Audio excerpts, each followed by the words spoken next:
Na questão dos chás, é comum, o brasileiro cada vez mais toma chás, né? O que seria uma preparação ideal de um chá para que ele seja benéfico, para que a gente possa tirar o máximo da planta que está sendo preparada? Essa é uma pergunta interessante. De fato, o brasileiro está incorporando cada vez mais o uso dos chás, né? Nós temos aí países onde eles utilizam muito, como a medicina indiana, a medicina chinesa, né? Eles tomam chás diariamente. Então, é muito importante essa pergunta porque às vezes as pessoas não sabem preparar um chá corretamente. Então, nós temos duas formas de preparar um chá. Um que é por infusão, que é o que normalmente as pessoas fazem em casa. Então, você prepara de que forma? Você vai despejar a água fervente sobre a erva seca ou fresca. E aí você vai tapar, você vai cobrir e deixar por 10 a 15 minutos. Em seguida você vai coar, né, esperar esfriar e fazer uso do seu chá. Esse tipo de preparação é utilizada para partes delicadas dos vegetais, como por exemplo, folhas e flores, ok? Uma outra forma da gente preparar o chá é o que a gente chama de decocção. Então, decocção já é um pouco diferente. Você vai levar a planta seca ou fresca, né, junto com a água fria, para o cozimento. Então, essa é a grande diferença. E pode ficar cozinhando dentro de 3 a 20 ou 30 minutos no máximo. E a gente utiliza esse tipo de preparação para as partes duras dos vegetais, como cascas, sementes e raízes. Então, essas são as duas formas de preparar. E tem algumas considerações que eu acho importantes, né? Qual é o melhor recipiente para você fazer um chá? Às vezes as pessoas não sabem, né? Então, o ideal seria você utilizar um recipiente de vidro, ou recipientes inoxidáveis, esmaltados, ou também de barro ou de louça. Nunca usar metal, então evitem usar alumínio ou ferro. Lembrar que os chás devem ser tomados sempre à temperatura ambiente, nunca quente, tá? Só uma situação que a gente vai fazer uso de chá quente, que é gripe e resfriado, que há aquela necessidade, né? Para ajudar o organismo na recuperação, inclusive. É importante isso que você está falando, Juliana, porque normalmente as pessoas preparam os chás e, pelo menos eu observo, né, na grande maioria dos casos, as pessoas tomam chá muito quente. Não é adequado. E pelo que você está dizendo aqui, não é a forma correta de se tomar o chá. Exatamente. Né? Por isso que tem todo um ritual para se tomar o chá, com os orientais. Né? Tudo aquilo faz parte de um trabalho de harmonização dos corpos, físico, vital, anímico, mental, enfim.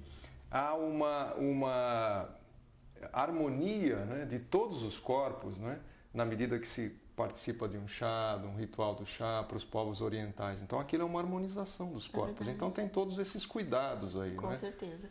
E eu acho importante também lembrar o seguinte, os chás de uso medicinal principalmente não devem ser adoçados.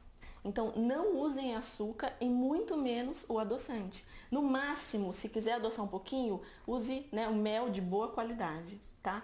E uma outra dica importante é que nós não podemos fazer uso contínuo do mesmo chá mais do que 2 meses.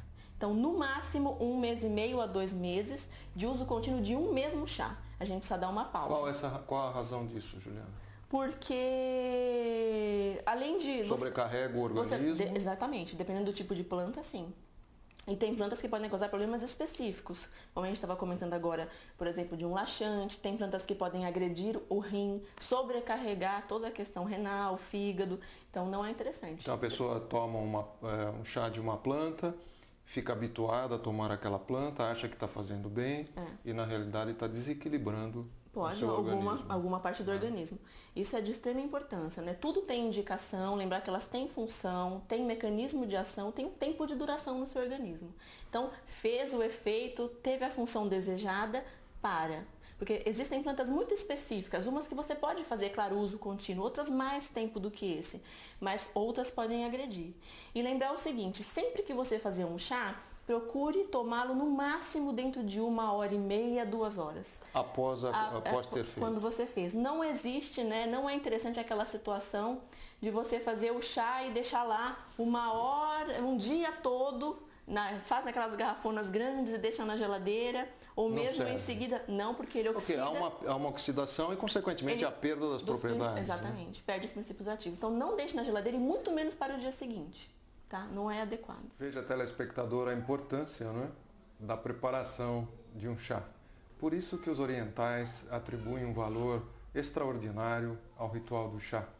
Porque é nesse ritual do chá, a partir da sua preparação, e da forma como nós ingerimos o chá, com calma, com tranquilidade, né?